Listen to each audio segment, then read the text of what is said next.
Welcome back, guys. Today we are working on the covered porch. Since we're waiting on trusses and all that stuff is gonna go up there, we gotta do whatever else we can. And that's the next process, is doing this covered porch. So these holes need to be 12 inches around. I've got this auger that's only 8 inches, but this gives us a good start. We'll have to dig out the rest by hand.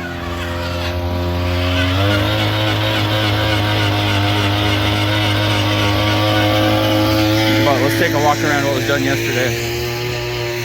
The building is all sheeted in. All the sheeting is done. Looking really good.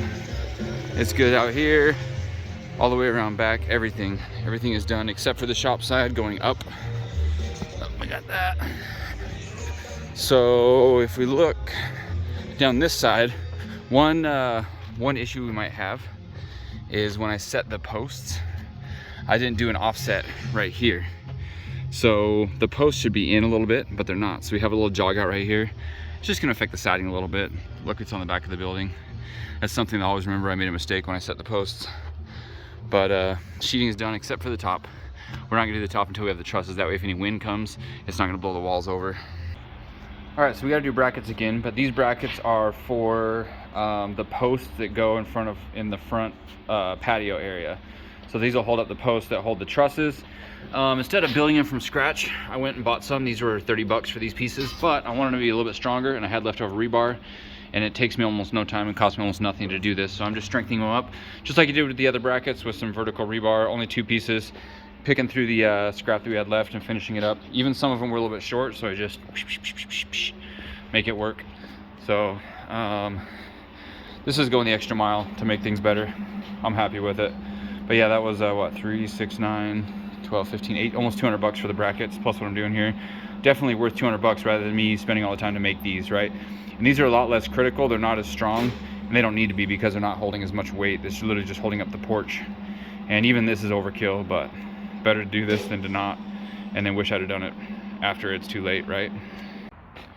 All right, so we're digging out. This is the load-bearing wall. So basically, this gives you an idea of the footprint in here. That'll be just a footing underneath the pad, and then the trusses will sit on top of that. That'll hold the span, this 25-foot span across here. And then in the front and the back, there's a girder truss or something. I don't know the words for it, but it holds the load that way and then holds the load this way.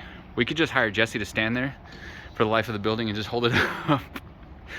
But that takes care of this span of things. And so this will just be a wall in the middle here, and then everything else will be open area.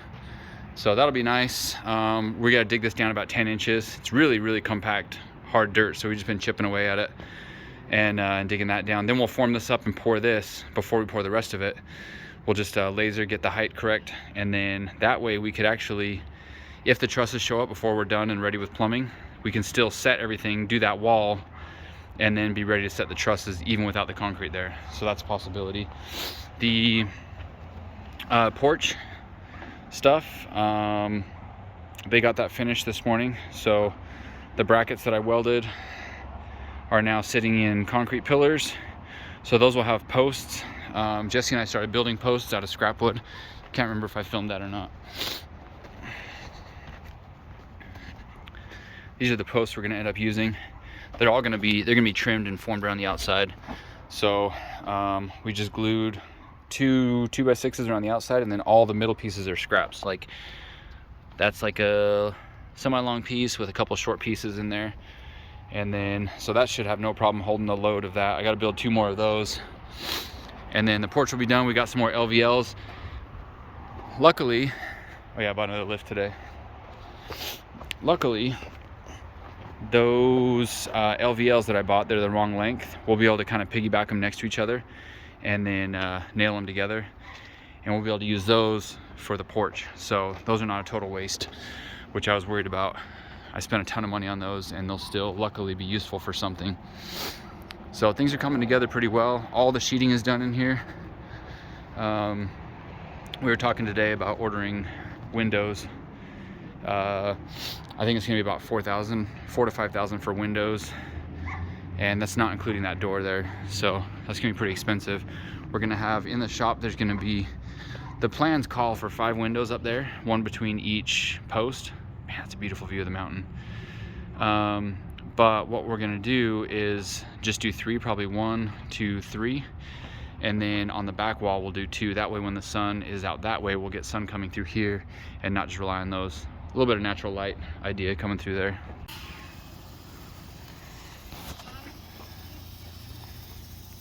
Are you digging? Good job. More dig.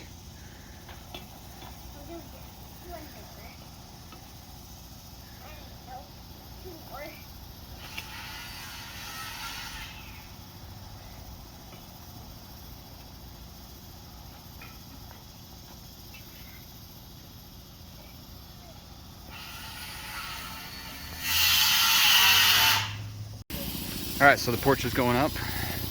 All these are set. These wet set brackets are set in concrete. That's all good. The LVL headers are built. He was able to save the LVLs that I bought that were really expensive and make those work, so that's cool. These ugly posts that we built are in place. These are all going to get covered with finishing material, so that doesn't really matter how they look. So we'll have 1, 2, 3, 4, 5 posts. One post is going to go up against the building to hold the weight over there. This one, there's actually a post built into the wall, so that holds the strength of those. So that's the corner of that one, and then post, and then this will be a nice covered porch that I can chill on. Porch is really coming together. Posts are standing up. I think it's the last post. Looks really good. So we got the truss layout today from the truss guy, and basically they're going to run across the top there. We're going to have an issue with that header. So the top of that header is 14 right now, or sorry, 14.3, something like that. So we have a 6-inch floor, so you take off 6 inches from 14.3, what is that, 9, so 13.9, and then you add, the trusses are 3 foot 8 inch in the middle, so, and our max height is 16, so we're going to be a little bit above 16 at the top, which I think we can get away with, but like we can't be a lot above 16. So that's gonna be the issue, is if we are like 17, that's probably the inspector's gonna say no. If it's 16.6, he might be like, yeah, you guys are good. So that's kind of the debate we're having right now, if we need to take that header and move it down a little bit. All right guys, today's a big day. We are prepping for concrete. The weather's supposed to change and get cold. We have a few days of pretty decent weather where it's not gonna freeze at night, so I wanna get it poured Saturday, so today's Friday. I wanna pour tomorrow, and then there's 2 days where it doesn't freeze, so I'm hoping that's enough for the concrete to cure to the point where it can handle freezing after that, right? So we gotta prep and grade all this stuff today. Jesus is going to grab gravel. We're gonna spread the gravel out, get everything prepped, lay rebar. Hopefully everything goes smooth today. We can order mud for the morning, and then the pour. I'm super concerned because, like, not super concerned, I'm just nervous, right? Because I want this floor to turn out really good. It's $20,000 just in material. I don't want a floor that's like not smooth or not like well finished or that's not level or anything like that. So the prep is everything when it comes to this, right? Just like painting a car. If you don't prep it, you can buy expensive paint, you can spray it down, but it's gonna look like crap if you don't do a good job prepping it. So it's kind of how I feel about this. So that's today. We're gonna prep all this stuff and get it ready, and like hopefully everything goes smooth. Concrete pour, big day, big day.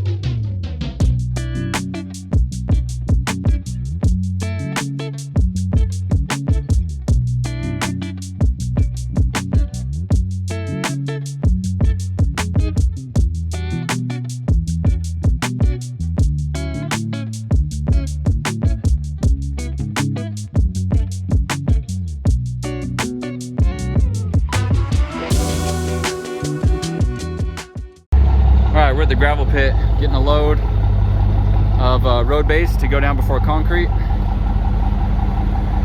Trying to get as much as I can. This poor truck.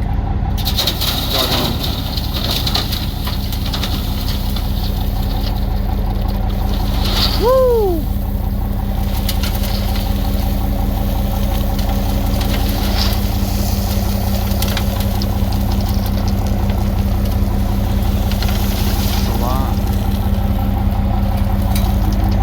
Full scoop in there.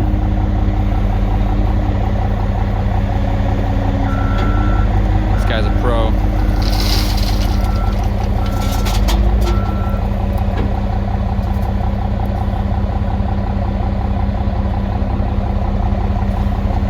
try and get another load today. This is the last load I can get from here. They close at 4, it's 3 something. So my first load was like 25,000, something like that, pounds total with the truck, trailer, everything. This load was 30,000 pounds, and my truck was struggling to get up that hill. Yeah, I can feel the weight behind it.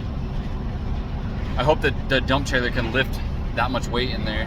It's a bunch of road base, but I'm up to $530 now for 2 loads of road base. But they say it's ideal for doing this because it compacts a lot better. So putting over that, compaction is going to be a big deal, I think, for having the pad not crack as much.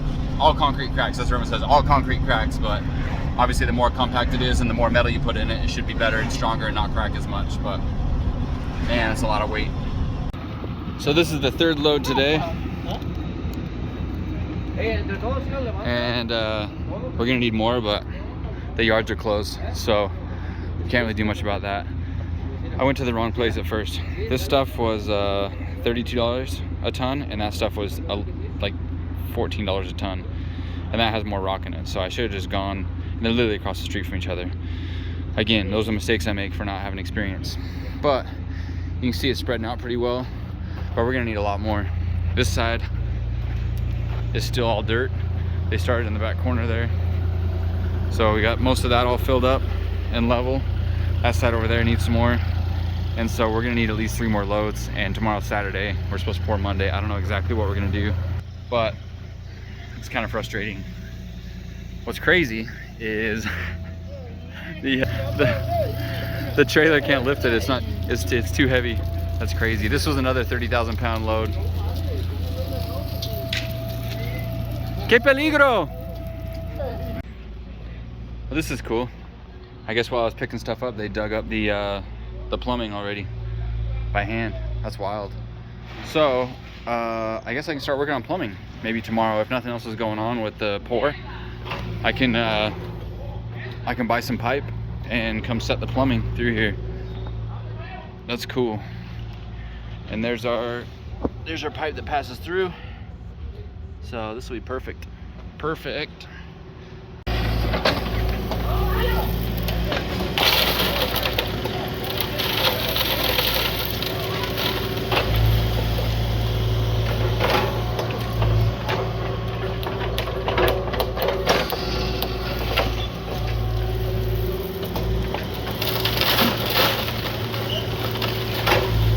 I love efficiency.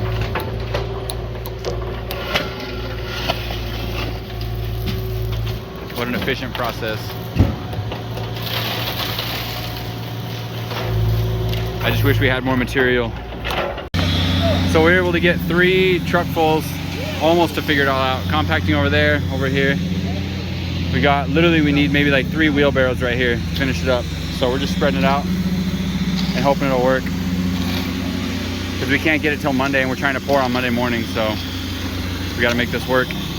Make it all compact, put down some rebar, and good to go. So we're all lit up tonight. The compaction is all done. We got a plastic underlayment, and you can see the rebar getting drilled into the wall. So this was about $200 in plastic, and that's going to cover this side and the other side. We bought 2 rolls of it. It's 100 by 20.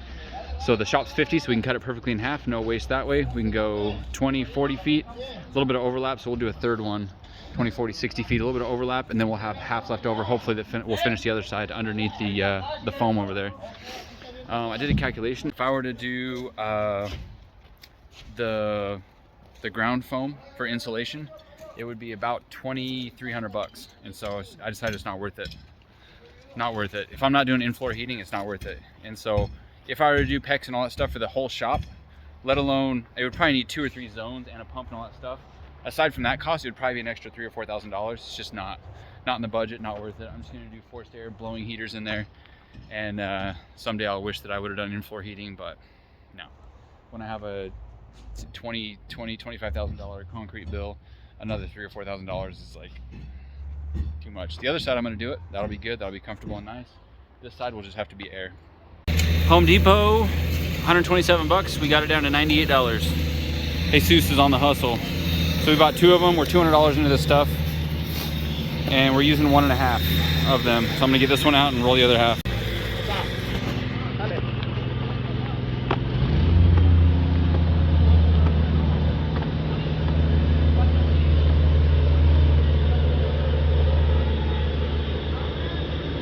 Hey guys, we're back at it today. Today is Saturday. It's a beautiful day today. And I really wish we had mud because it's a perfect day to be pouring. We have to wait till Monday. Monday's supposed to be a little bit overcast. It's supposed to rain at midnight on Monday. So not terrible, but like today is just perfectly beautiful. I got my hoodie off. I really wish we had mud today. It would be like perfect, but that's not the case. So he got the door cut out in the back. He's doing the door in the front right now. We are, we got another pallet of concrete for doing the bearing wall foundation inside of here. So we're gonna bag mix and pour that today, and work on the plumbing. We'll get all the plumbing done in here today, and then we gotta tie some more. We have to tie some more of these joints, and then we got little plastic stands to stand these up. And then I decided, even without insulation foam on the bottom, I'm still gonna run some in-floor heating through here. So I'm probably just gonna do a PEX grid on this side.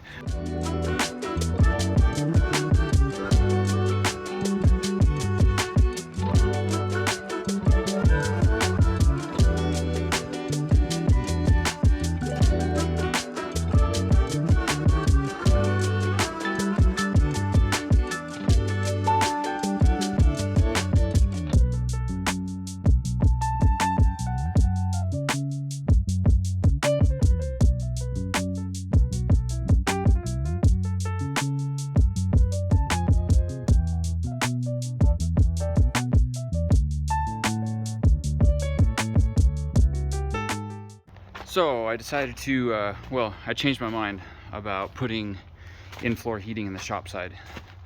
At the price of PEX, I think it was, this is 300 feet, this white, and I'm also running red. I'm doing 2 zones in the shop.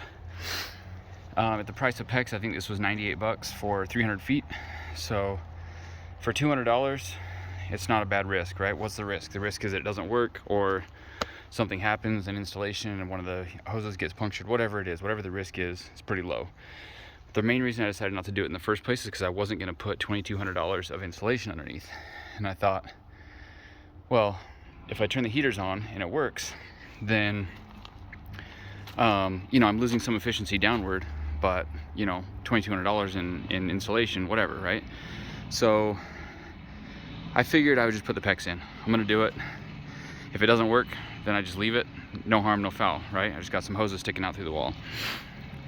If it does work pretty well, then awesome. It's not that expensive to heat. Even if I'm losing efficiency downward because of the lack of insulation, I'm still gaining upward, and heat tends to rise too, right? So yeah.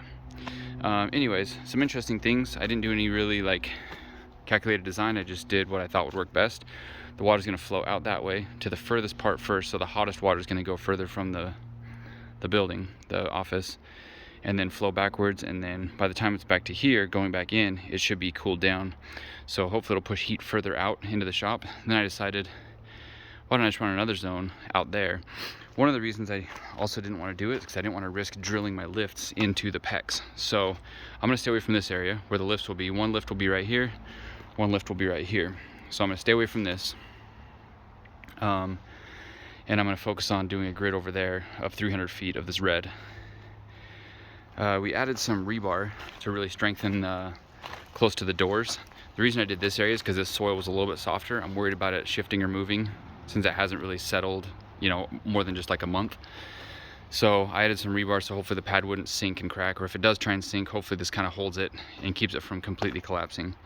And I had a bunch of bar, so why not, right? Me and Alton were out here tying bar till 10 p.m. last night under the light, creating memories. So I'm gonna run this zone out here, kind of zigzag back and forth, and then run it back over to there, however much I have with 300 feet, however much I can do with 300 feet.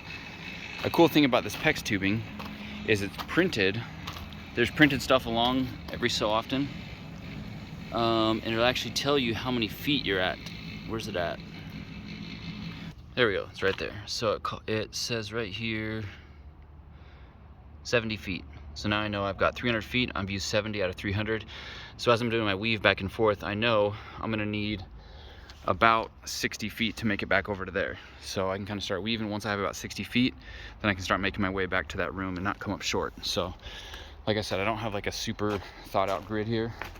I'm just gonna kind of zigzag back and forth with as much as I can and hopefully get some heat in this part of the shop that will hopefully like radiate upward and just kind of heat the whole place. I haven't figured out a boiler and stuff yet, but I'll figure that out later.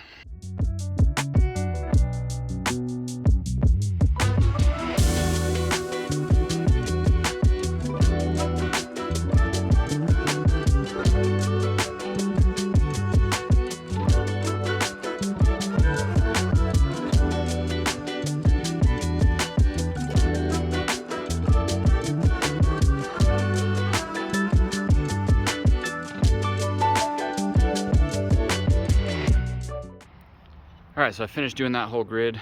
Brought it back into here. We've got two separate systems coming in.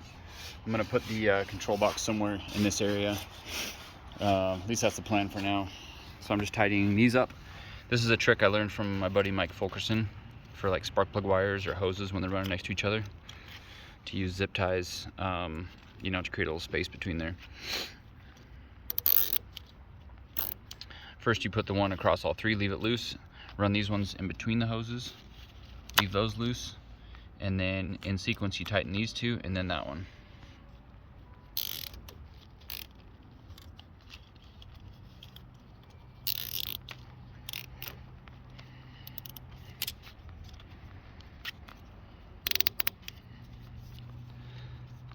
There you go. Thanks for teaching me that, Mike, 20 years ago.